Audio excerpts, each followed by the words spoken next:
Hello, hello, hello, Evrmore Community. Yes, yes, yes. Here we go with the first official Evrmore Community Day on November 8th, 2022. We're not even a month into Evrmore. Like, it's no joke how quickly Evrmore has been adopted in just these past few days. Like, we're not even like 2 weeks into it. That's how quickly people have been adopting Evermore, which is good. Obviously, you want a lot of discussion, a lot of things going on. A lot of people adopting mining, a lot of people already building up assets. That's so awesome. So before we get started, for the new viewers or listeners that are watching this or listening to this, I'm just going to go over really quick a couple websites that Evermore has here in their Discord, which is, I believe, info. Yeah, on their info channel. So one of them is the Evrmore.com page. I'm going to show you guys here. It's just straight up Evrmore. The logo is right in the middle. But what's important about this is there's a couple links down below. You have the Discord link. You can read the white paper. If you want to get connected via Twitter, there it is. Or if you want to look at the code, there's the GitHub. It's all open source. Okay?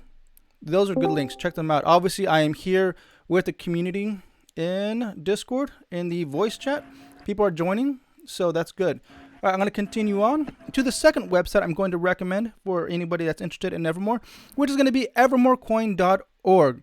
Check that out. On top, you see there's white paper, there's documentation, blog, downloads, and others. Obviously, if you want to get into the Evrmore ecosystem, you need to download the core as of now. So there is a link there. You can download the Evrmore core.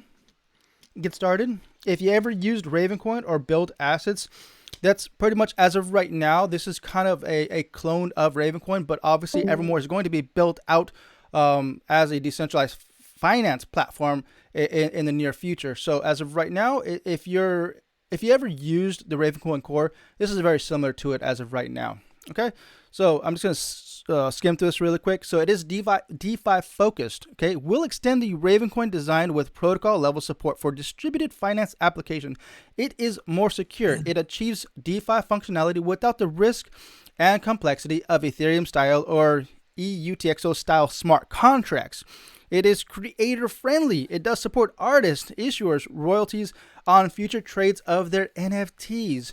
It is community created, built by current and former Ravencoin developers, hodlers, and miners with different strategies than Ravencoin. Developer attractive. It's built in funding for core development, utilizing a 10% mining development fund, which is, I think, a very good way that they approach this. Because, a lot of these guys and gals are actually investing a lot of time and energy in really getting Evrmore up off the ground. And you need to actually, I'm for this. I'm pro giving a little bit to the developers. So that's that. It is upstream beneficial. It does improve, and they are fixing on bugs, obviously, off the forked code. It is distributed mining, okay? So they have EVR ProgPow algorithm for GPU optimized ASIC resistant mining with a 3 gigabyte starting DAG size. Okay, it is fast, which, trust me, when you open up QT, or the core, should I say, it is super fast. I love that. I've downloaded so many QTs in my personal history with being in the crypto space since 2010. I've opened up a bunch of QTs, and so far, to me, this is the fastest. So I am so happy that there's an actual QT out there that's just like, so refreshing. Like, literally, by the time I open up my drink and take one gulp, I'm already fully synced onto the node. That's so great. I love it. Which, yeah, that's one of the best things out there. All right. It is developer friendly. So it's built in set generate, quote unquote, testnet mining for developer convenience. All right. So Evrmore, purpose built and optimized, is better than general purpose. All right. So with that said, obviously there's a link down below here to the Discord, which we're currently at. Okay. So before, as people are still joining, which is great. Good. All right. Cool. I appreciate all that. I'm going to go over really quick the white paper. Just a couple things here, just for anybody that wants to know what Evrmore is all about. So let's scroll back up to the top. There's how many pages here? There's, I forgot exactly how many pages there are here. I think like 22. Let's start at the top.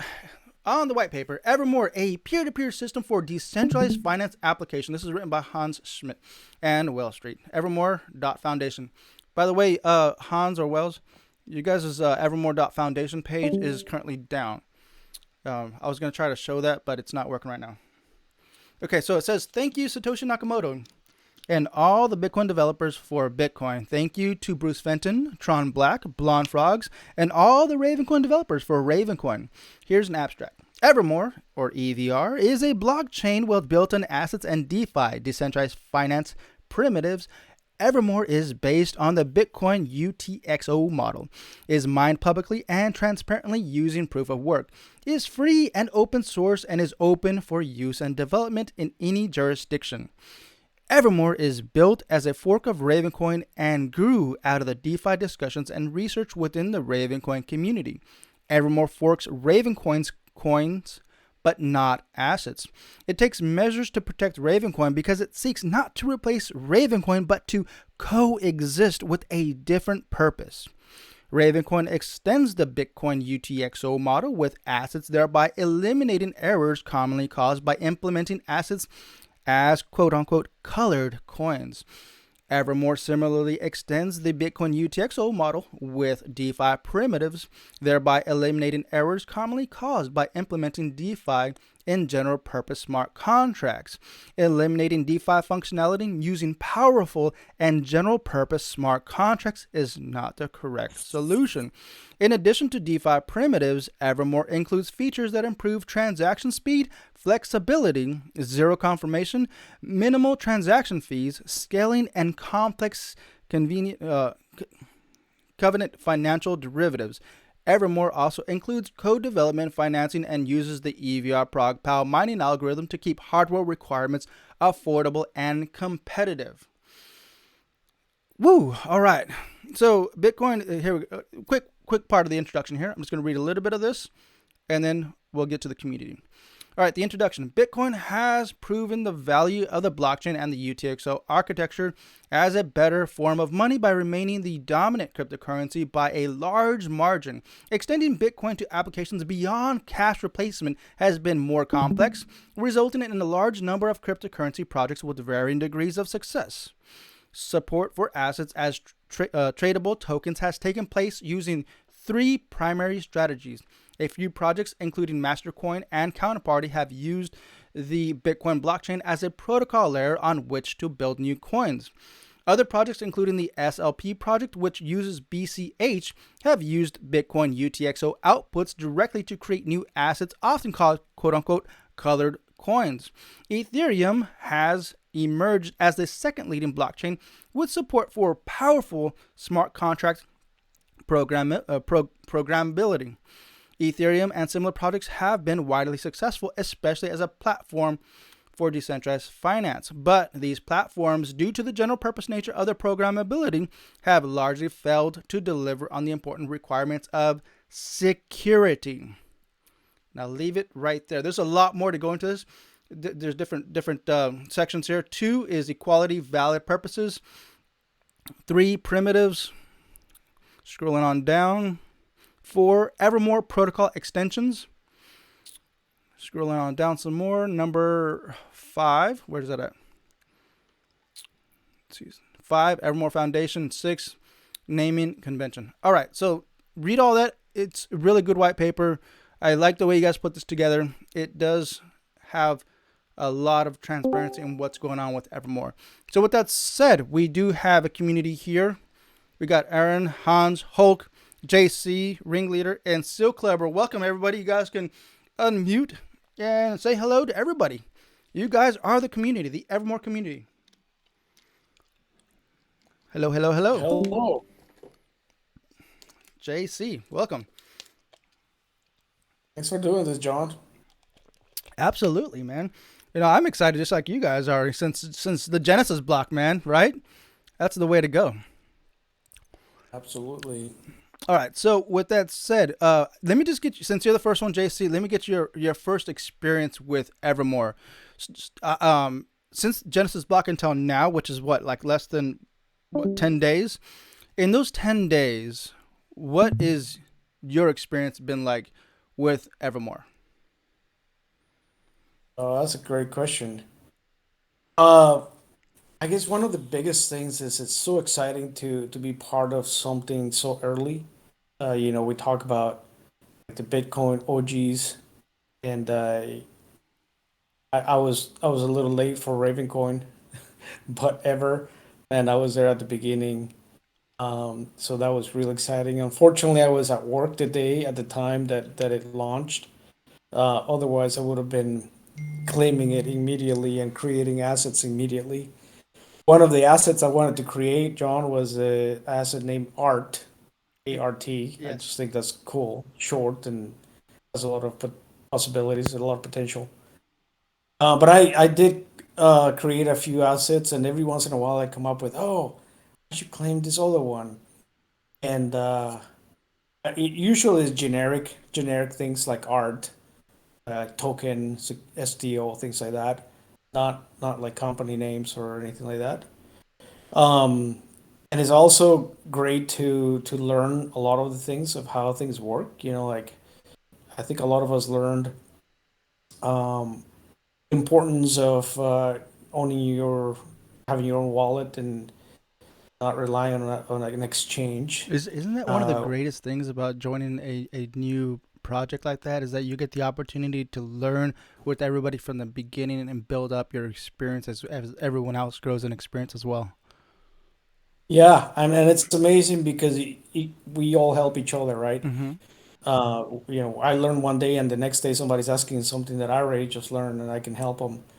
Um, so that's been fun. And then seeing how things begin to develop, like having a marketplace, like immediately, I thought it was just amazing. Um, and I was really prepared to buy more. So, Yeah. so I was excited to put in some bids there to buy. Um, and it's been fun to do that as well. So it's been a blast. I wake up every morning, go to Discord, go to Twitter, and try to catch up on what's going on. I look at the mining pools, even though I'm not a miner. Um, I follow up pretty much what the pools are doing, how many miners on each pool, what Mm-hmm. the hash rate is, just because it's fascinating stuff. What is it at now? What the mining? Yeah, the hash rate. Let's see. Hash rate is 211. The 211. network hash rate is 200. 200. Wow. So And just then there's this pool called R Plant that has been dominating uh, 80% of the hash rate, and now they're down to like 75. So other pools are growing. mm-hmm. Mm-hmm. Yeah, yeah, I heard about that. I believe Aaron here told me about that earlier today. That they were holding about like 90% of the hash rate, which is actually not a good thing. You don't want that to happen because if that pool ever goes down, then it does actually affect the entire ecosystem. So the best way to go is obviously more distribution of mining. There should be more solo mining. In my opinion, there should be more solo mining than pool mining as of right now in these early stages to prevent any one entity or pool going down. At least it's still distributed enough that if the pool does go down, it won't affect the ecosystem. So if our plan did actually go down, that would just destroy the ecosystem. Like you do not want that happening. Absolutely. Hello, guys. Hello, hello. Could I add in on the 51% rule on Abs- blockchain? Absolutely. Go ahead. Seal Clubber. The idea is that a node with the most hash rate can change consensus. Correct. So you don't want to give one node more than 50% of the hash rate, 51%. Correct. So if our plant wanted to, they could make a custom node and force that upon us. So that's why you want to spread the hash. Absolutely. Absolutely. Do you happen to know what the settlement realg was it reorg number is? Seal Clubber. I don't know from the top of my head, but I think Ravencoin. they Actually, you know could what? It's easily. 30. It's actually 30. Yes, I remember that from Genesis block. It's 30. So there's this thing called reorg. So with the 51% attack, within 30 blocks, if any particular dominating power out there that's holding more than of the hash rate, they can technically manipulate the blockchain. within those 30 blocks. So that's why you'll see in the near future when people start implement or start creating new versions of wallets or exchanges or just a business in general that's utilizing the Evrmore blockchain, they'll probably put a limit to the withdrawal period, which is probably going to be that reorg max time, which is 30 blocks. That's just traditionally across all blockchains that have a reorg max limit, where if a entity wants to manipulate it, they won't be able to after 30 blocks. So that's pretty much our safe haven as of now. But hopefully all the pools that are out there are good, trusted pools. I'm literally crossing my fingers that's we don't want that to happen, because if that does happen, then a lot of trust in the whole security behind Evrmore is going to be compromised, and you don't want that to happen. And that's why I'm saying from the get-go, in my opinion, there should be more. We should encourage more solo mining to have a distribution across the ecosystem, across the mining, I guess, hash rate, to prevent any one pool dominating the ecosystem. Just go back to going back to JC, what he said earlier. He did mention that Evrmore is actually listed on an exchange. There is an exchange out there that is that does have Evrmore listed, and that is safe.trade. So if you go, actually, let's go there now real quick. I'm going to show that real quick. Safe.trade. And while it's loading, you will see EVR Raven. There it is. So this particular one is pegged to EVR Raven, 0.03 Raven for an Evrmore coin. And there should be some more down here. EVR BTC and EVR Safe. So according to BTC, it is 4 Satoshis for an EVR. So if you want Evrmore coin right now, it is only 4 Satoshis. That is a steal, if you ask me. That's great. Buy it. Buy it now. Buy them all. All right. Do we have any developers here that have been working on Evrmore? Nope. No takers? It looked like Hans has been trying to get in, but he gets kicked out or something. Maybe his microphone's not working, which could be an issue. Obviously, if he can't speak, then we won't be able to hear him. Seal has a mining pool that he's put up for Evrmore, and that's been fun. Yeah, I see that EVR pool, right, Seal? Yeah, the source also open, so anyone could spin one up and let's talk about it. Let me open that up right now. I'm gonna check it out, and I'm gonna let you talk about why you decided to open up a pool. Go ahead.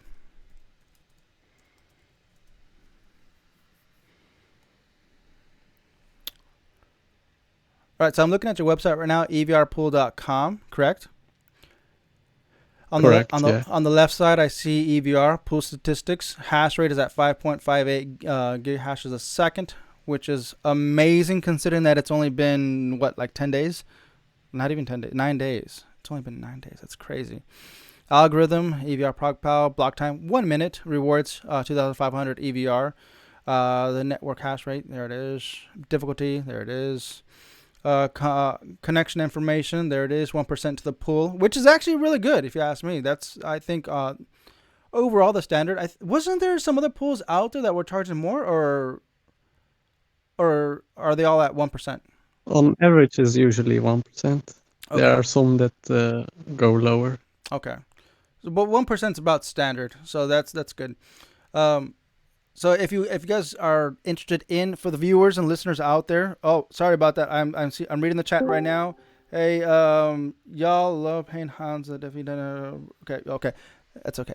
Let's see. So if you guys want to mine Evrmore coin, there is all the information there. The stratum for pool and the stratum for solo. There's all the information there. Once again, if you guys want that information that are listening to this episode, it is evrpool.com. All right, Seal, please, if you don't mind, just telling us what gave you the idea of opening up a pool. Before ever even existed, I was working on a Ravencoin, just trying to put out a pool because there was no open source option out there that was readily available. Oh, that's okay. Now I see why. Okay, so you were inspired by open source. All for it, man, all for That's it. amazing. That's great. What's better than being part of an ecosystem such as Evermore that is open source, and now we have a pool that is open source. That is amazing. That's cool, man. I see we got Hans in the house. Hello, Hans. Yeah, it took me a while to join. One of the problems of having a lot of security training is that you lock down your system so well that I social figured. media won't work. I figured that was the issue. You do sound like you're far away from your microphone. It sounds like it's across the room or something. Or you might have connected to another microphone. Now let me see if I can get that a little bit better. Is that helping it at all? It still sounds like you're far away, like the microphone's across the room. Okay, let me see if I can change the sensitivity. Yeah, I have this problem all the time. I lock down everything so tight and then none of the social media works. Yeah, I figured. Yeah, that's okay. I can still hear you.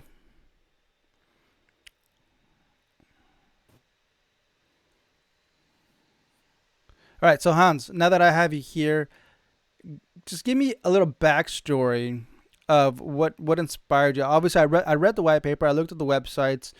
People now have a general idea of what Evermore is. But what was the backstory of you guys thinking about creating this new project? Uh oh, did we lose him?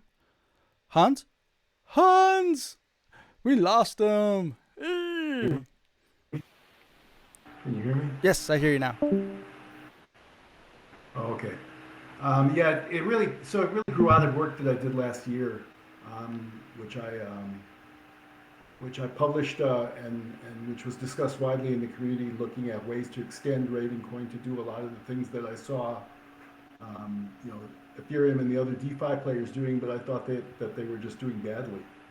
And it turned out that we all have seen the history of all the massive financial losses and hacks and stuff that have resulted from the way they've gone about doing it. So, um, I kind of started putting together technology that I thought was a better solution, and Whale Street approached me and asked me why we don't just go ahead and do that. You know, so slowly the parts, the blocks started falling into place and pulling it all together.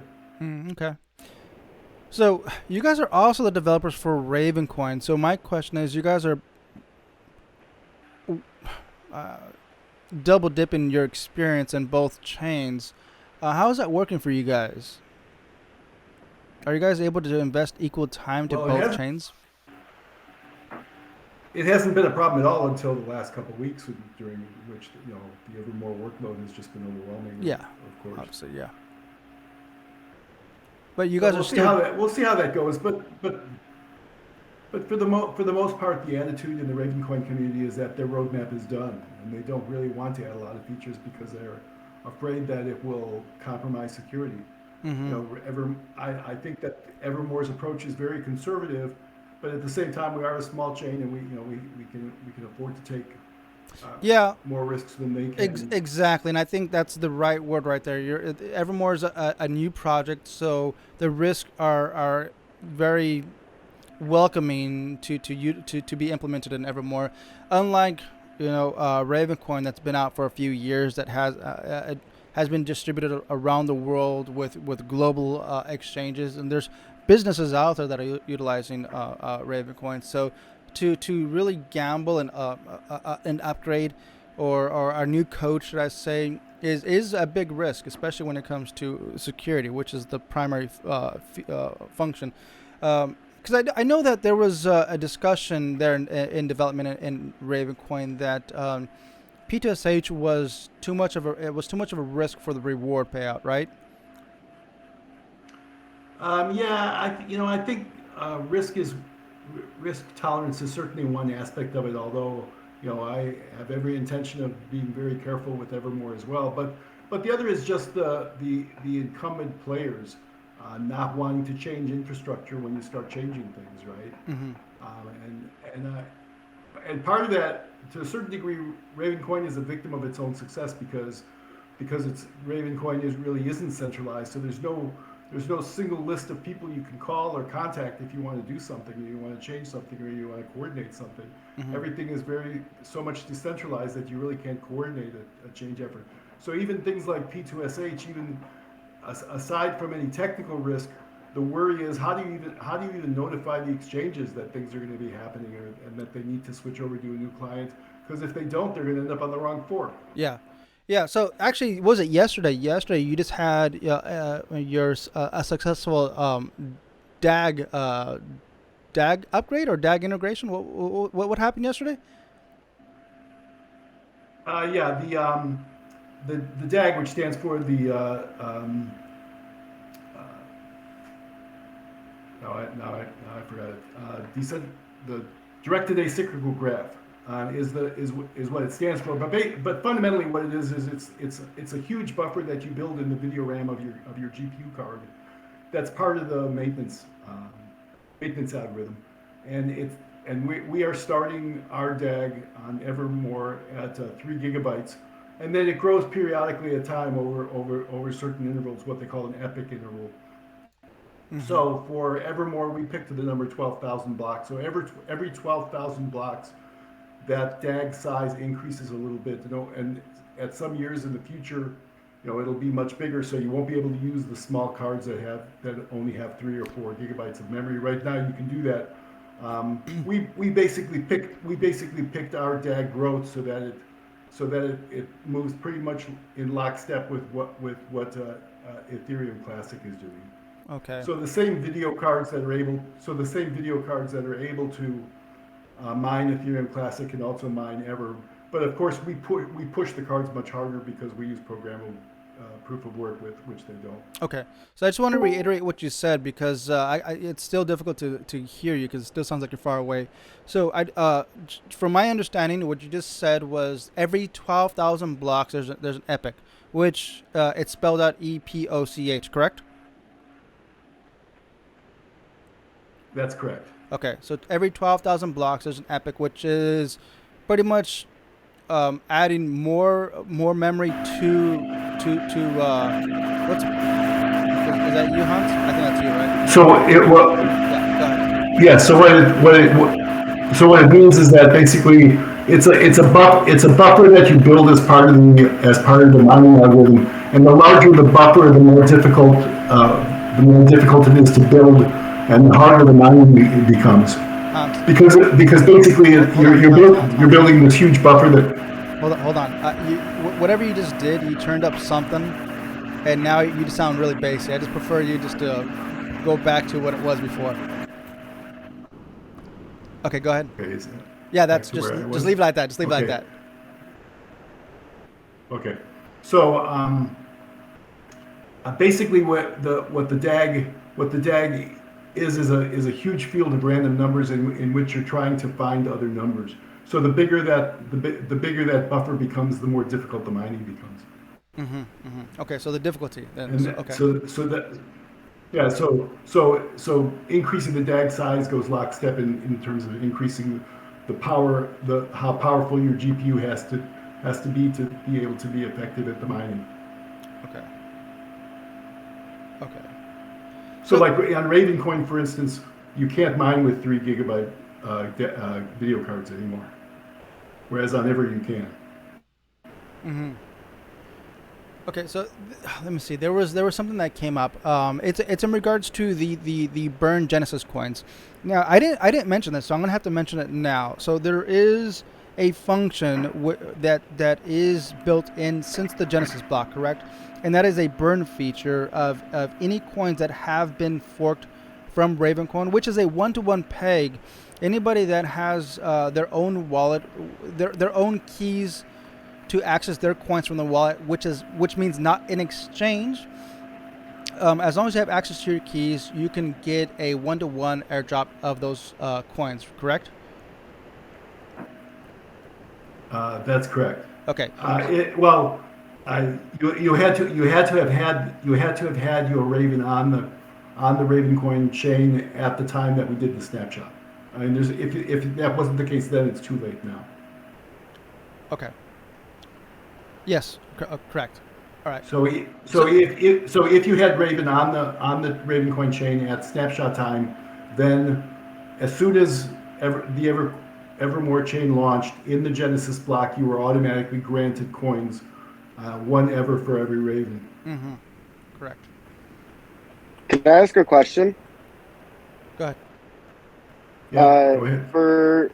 For the Epic, does it use like the DGW in the same way that Ravencoin does to prevent issues with the difficulty adjustment fluctuating too heavily with on swinging of hash power? That's actually a good question.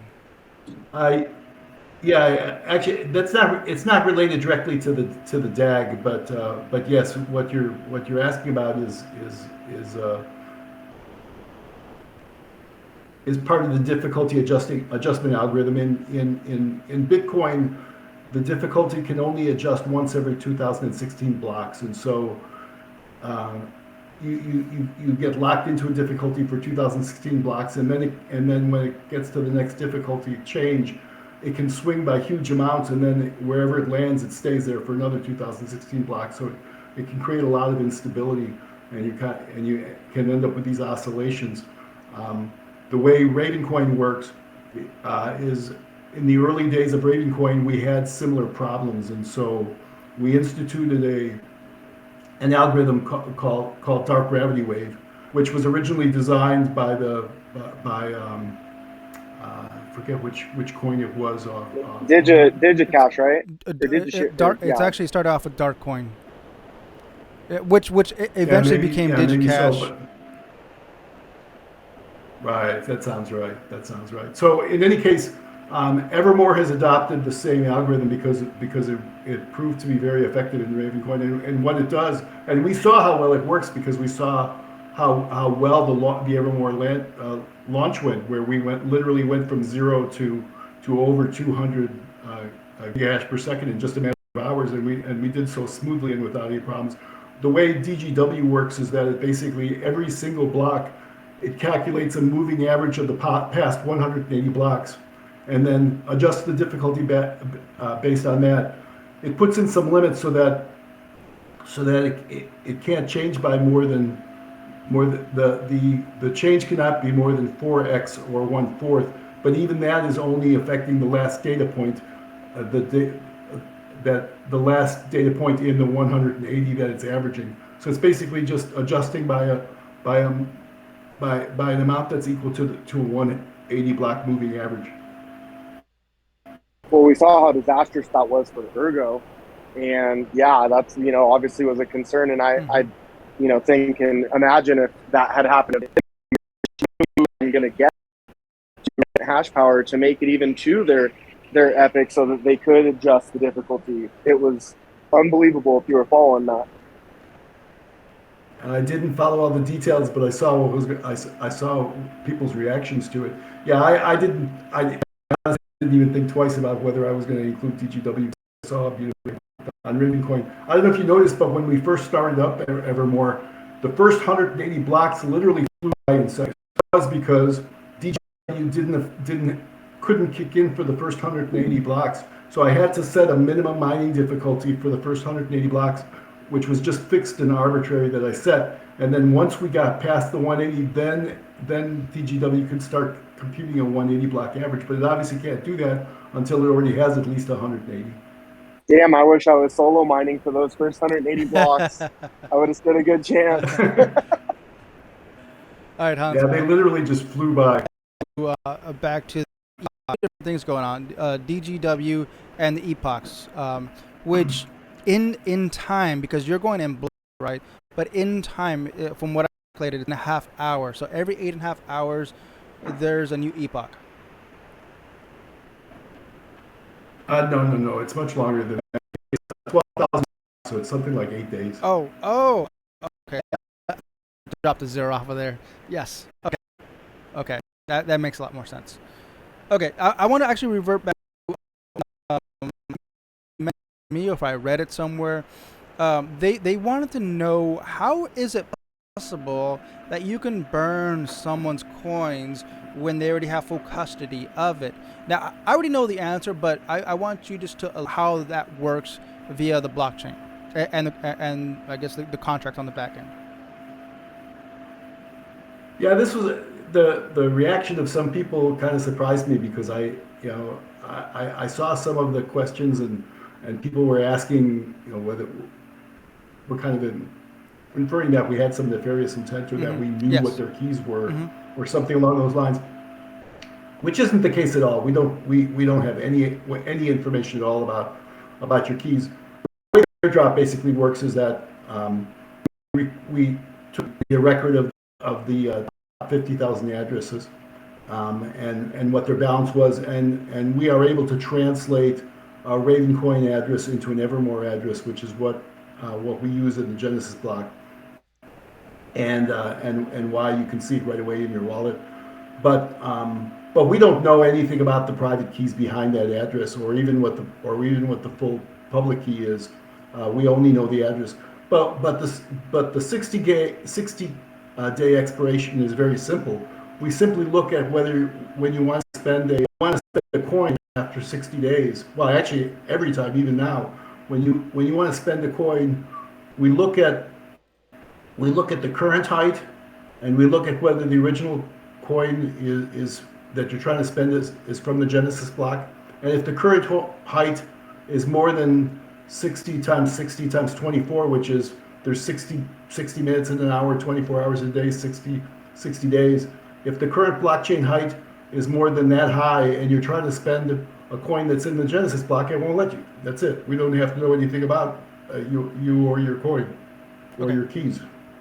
Okay, so but what's happening? I guess on the back end that you guys implemented, and what is viewed on the front end. I have an idea of what's viewed from what I was reading, but I don't know what's going on the back end. So the front end, and correct me if I'm wrong, okay?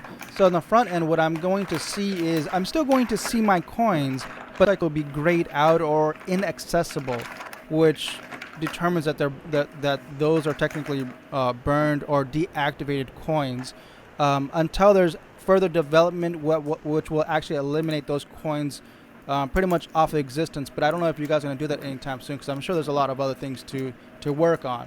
So I don't know what you're working on right now.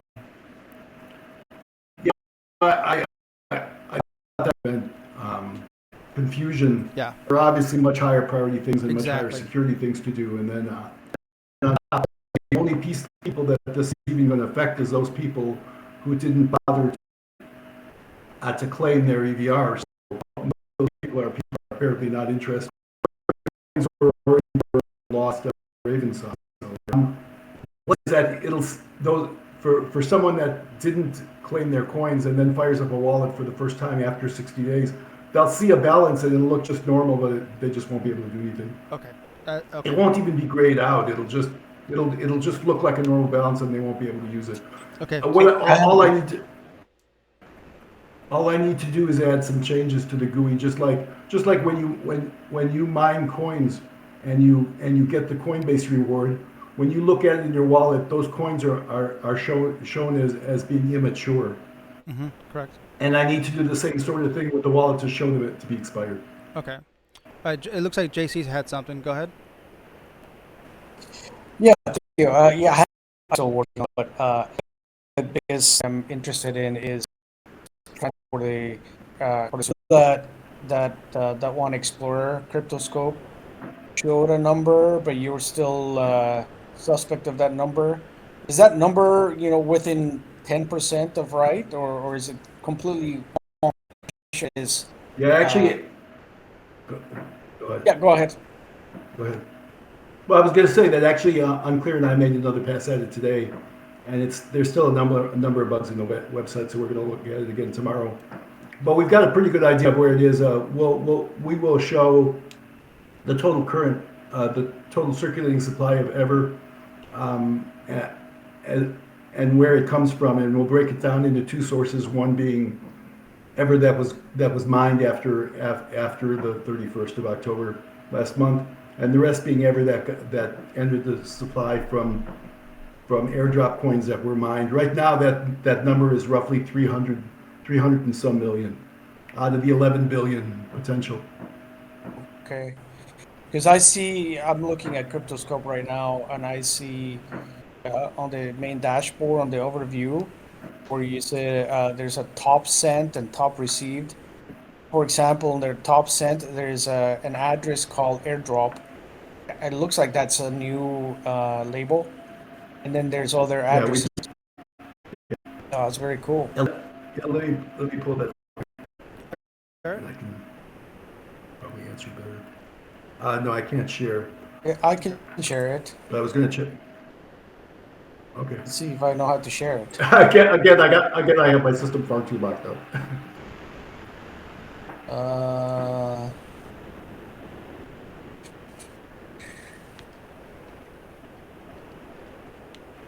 If you swipe up, JC, because you're using iPhone, I think. If you swipe up on that taskbar, there you go. Oh, look at that. Private keys.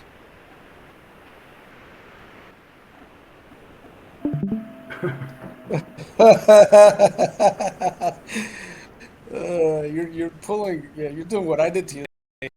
No, you got me good, man. You got me good. I was freaking out. So, Jace, I was having just a nice casual conversation, and because I'm always streaming or making videos constantly, JC says, "You're showing your private keys." I go, "What?" I was like, "What are you talking about? I'm not showing anything." You got me good. All right. So, what are we looking at here, JC? So, yeah, like right here, well, first of all, you can see the circulating supply, which, let's see, looks like it's 369 million. Can you zoom in a bit? If it, So are you on the tab called coin distribution? coin circulation, on the overview, I can go to coin distribution. Okay, there we go. Yeah, yeah. If you go to coin distribution and you look at the upper right hand Yeah. part of the screen, And you there's see two numbers that, there. The John? top number. John, can you hear me? Yeah, I hear you. Okay, so you see So that? the top number there is coins that have been mined, and the bottom number is coins that were claimed from airdrop.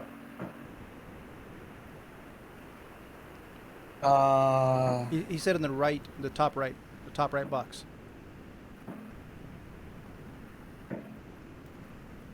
One Okay. number is listed POW coin supply, and the other number is labeled airdrop supply. Okay, that's awesome. Very cool. So theoretically, that that airdrop supply could be 11 billion because that's how many we airdropped, but only 331 million so far have claimed. All right, so let me show you another window here that I'm curious about. So if I go to change statistics and I go down to the bottom where it says coin movement. So when people move their coins to make the final step for claiming, that the huge wallet with 5 billion could show up here in this graph, right? Right. Because I think we're all interested in knowing what that huge wallet is going to do. Yeah. There's a few of these graphs still don't make sense. They're not starting at the right time, and some of them are supposed to be showing one graph and they still show two because it's right now the code still gets confused about some of the miners dev fund and how that breaks out. So there's a little ways to go, but I think the overall layout looks like it'll be pretty useful. I mean, from that one number, where it shows how much is coming from the airdrop, we'll be able to figure out how much got claimed and how much didn't. Okay. And then I guess a related question. You posted a way to convert a Ravencoin address to an EVR address. And so when I converted it or somebody converted it for me, that punched it into an Explorer, it really didn't show anything. But that's because they really that ever, right? It's just sitting there. So you converted and there where Snapshot, did you get the snapshot wallet address, which is a which is Ravencoin address? yeah, converted it to an Evercoin wallet address, and I punched that address into an Yeah. Explorer, and it showed that the address existed, but there was nothing there.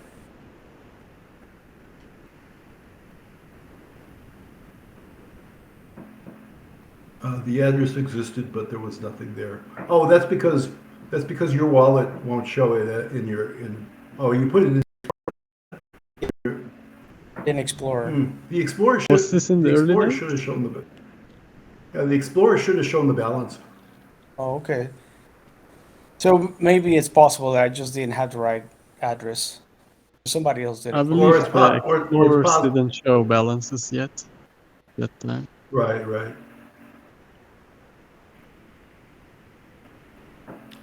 All right.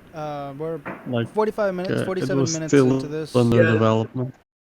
And just here, what are you guys working on right now? I looked in you guys' development channel, and it's not really like the Ravencoin, like the way you guys have your Ravencoin meetings. Obviously, because it's new, everyone's just kind of talking a bunch of different topics on the development channel. So, what are you guys doing right now, actively working on right now?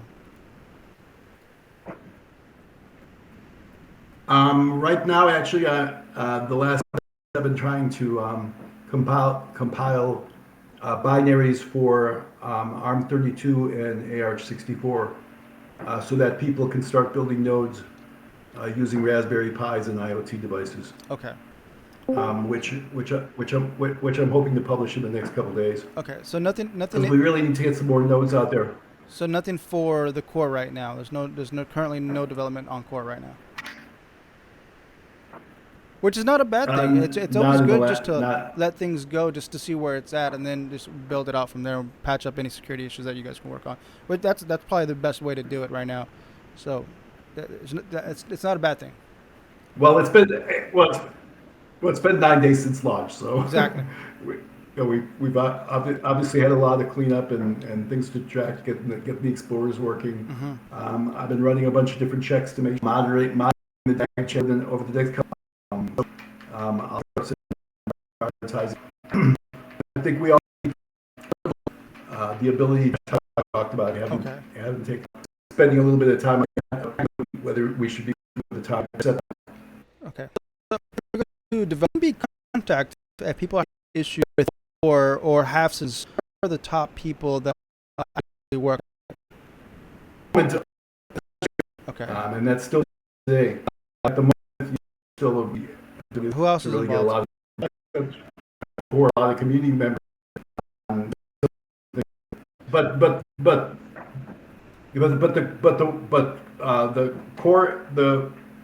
core has been entirely myself. Okay. All right. So there's this thing going around. I don't know how to say this. Okay. So why did you decide to go with a dev fee built into the protocol? Some people are okay with that it. was Some one of people the are not okay with it.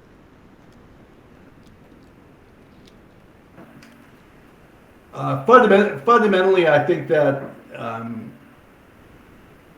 it's my opinion that a project needs a certain amount of funding to keep development going if you don't want to stagnate. Now, if you have a relatively conservative roadmap, or your roadmap is largely done, as in the case of Ravencoin, then you can get away with that to a certain extent, especially since Ravencoin had the benefit that Overstock spent $7 million roughly doing the development, so that by the time they had to survive on their own with no income, they really didn't have much more they needed to add, and really very little has been added since Overstock stopped paying the bills.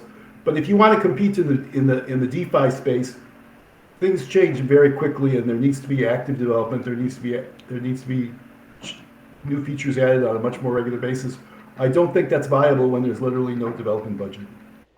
Okay, perfect. So my last question, Hans, is when moon?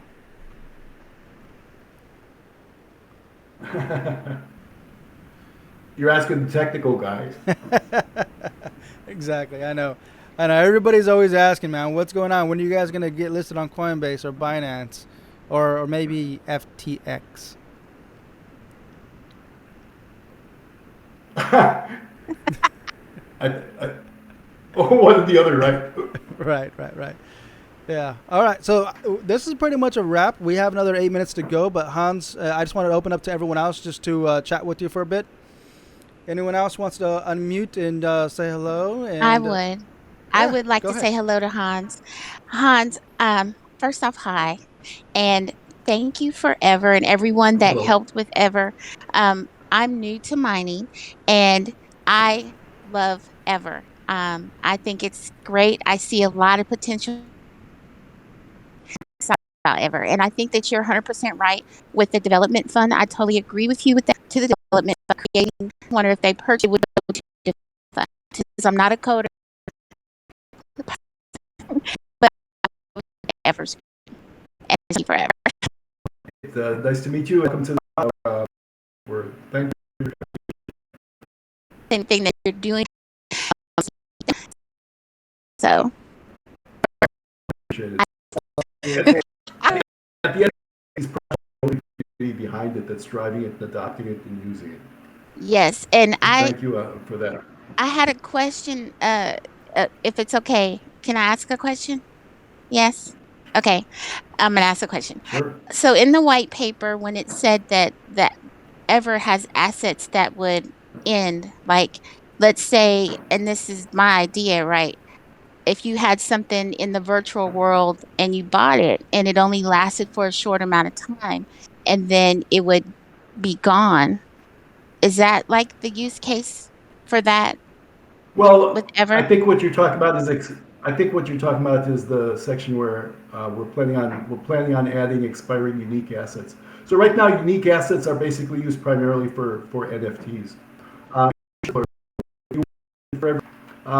but NFTs can be used for other things. That they, for instance, that you might want to issue concert tickets as NFTs, and they're unique because they come with a seat, Yes. in a specific location in the concert hall. But you don't need them to last forever, and expiring them would make it possible to make them available less expensively. Yes. Now, this is my idea for the use case forever. Okay. And I'm going to tell you and everybody here, and this is a secret. Okay. Don't go out giving my secrets away. So imagine a virtual world, which essentially is a game like that movie Player One, where you could buy assets like virtual candy for Halloween, right? Or virtual Easter Mhm. baskets where it's not a physical item that after the holiday, now you're stuck with this item and over the years they just add up and you have all this clutter. You could use Ever to buy these assets that would expire, but you're okay with them expiring because it just lasts for this certain amount of time. And then you could even give those assets to other people. So let's say that I could give my little cousin in California an Easter basket, send it to them. It's virtual, it's with Ever, and then, in 2 weeks it expires. Mhm. Sure. That's my idea. So Well, you can I certainly need you to do make that, it happen, Hans. okay, all right. And Yeah. they can re and they can and they can re they can re-gift. Yes, but the whole point is like you said, it would expire and then they could repurchase it, again. But it's not, I don't know how all of the blockchain works. Like I said, I'm new, but that's my idea is that you could have something, it be virtual or even AR interchangeable between the two, and then it ends. You don't have it forever. And that's what makes it so Right, fun and makes it so enjoyable that people want to do it because it's not forever.'re not stuck with it. right. Yeah, Understood. that's my idea. Yeah, So I can't, you'll be able to do it. well, as soon as you get Well, that going, you'll let me be know. all right.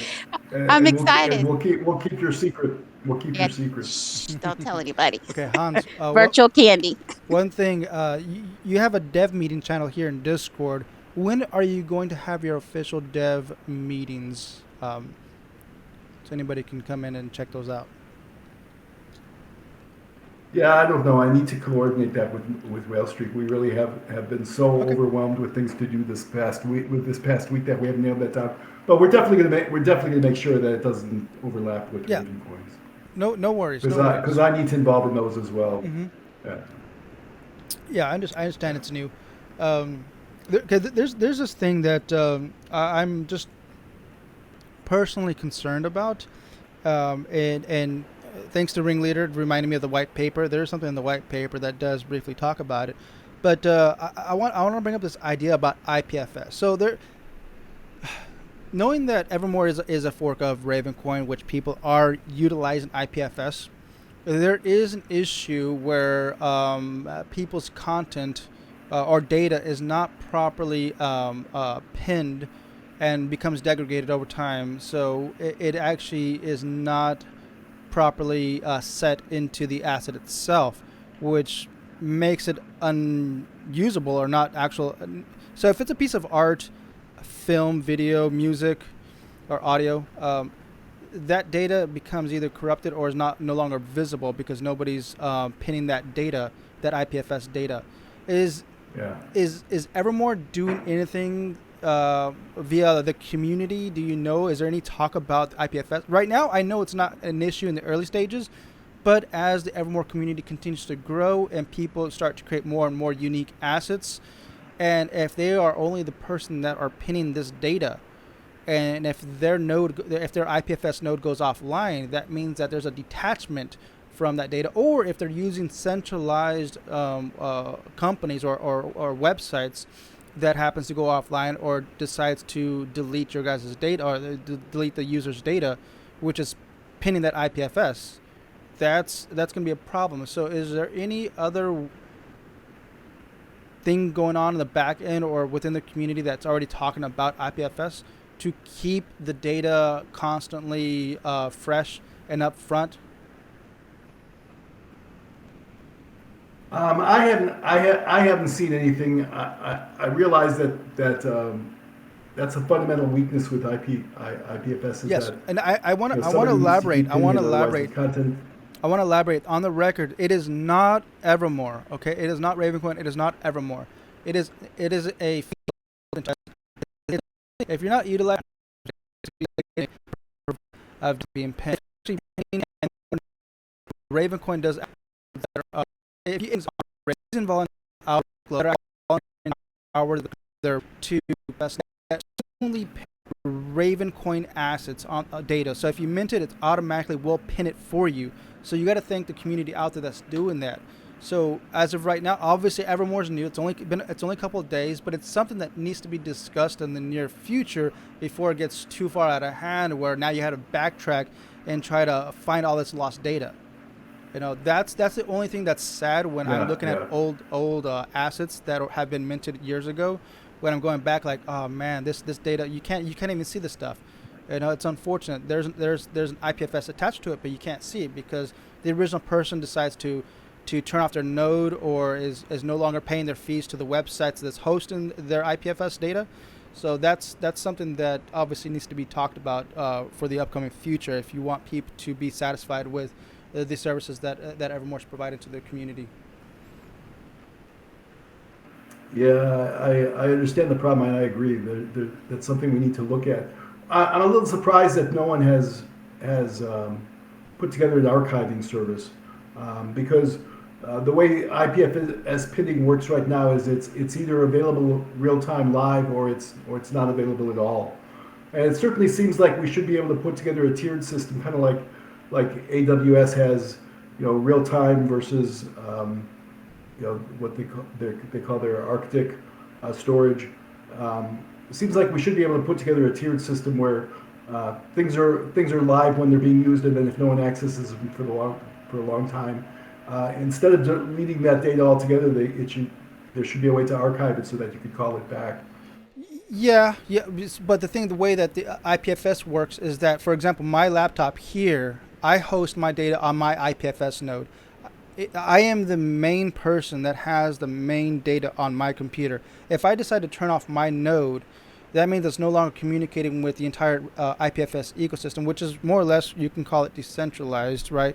Because I am connected into the network with my node. Right. Now, if I disconnect, that means the data that I'm hosting from my node here on my laptop stays with me. So if I sell assets out there to the community Right, I understand. that is being hosted from my node, then the community won't be able to see that. For example, my book is now published on Evrmore blockchain, so you guys can read my book on there. That is pinned, but if I decide to turn off my node, or if everyone decides to turn off their nodes that's hosting my data, or decides to unpin it, that data becomes degraded and is no longer visible, or you're no longer able to cache that.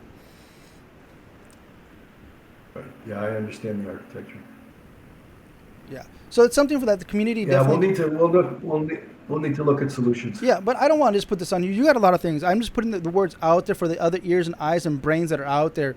Talk about it. This is for the community. This is the Evrmore Community Day. I want you guys all to go out there and just talk about, IPFS, because if you guys want your data to be secured and used, and people and your customers, I'm assuming you guys are going to want customers in the future to purchase you guys' stuff.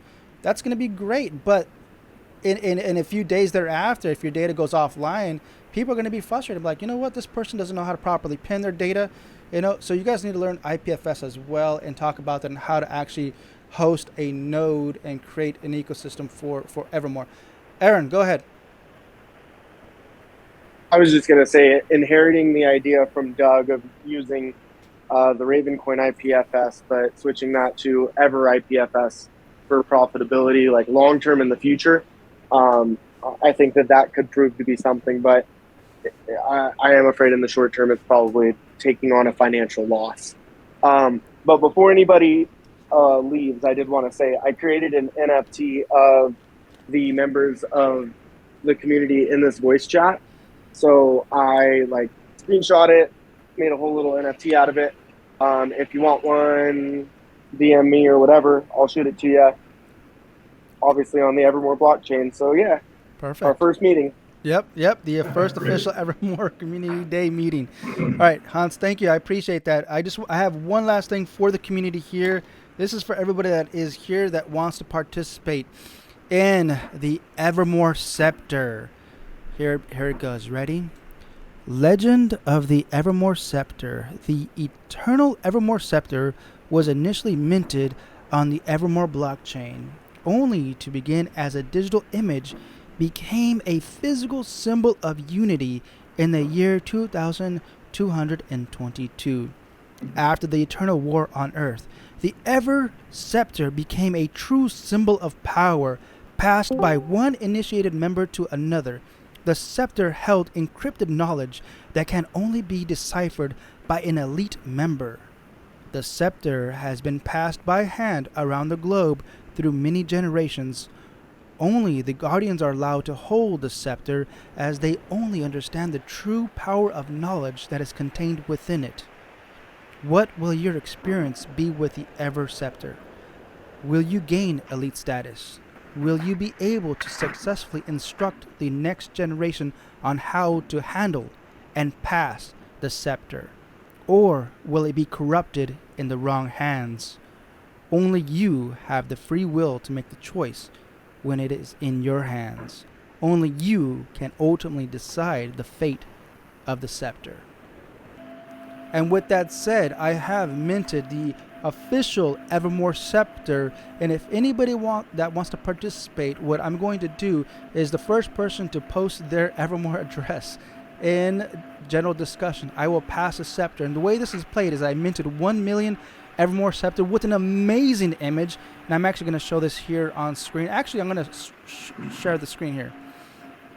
I'm going to share the screen so you guys can see what I am seeing. You guys are going to be pretty amazed at this. Check this out. That is the Evrmore Scepter, the year 2222. You can see in the middle of in the top scepter, there is EVR. From one elite soldier passing to another. So I mentioned 1 million.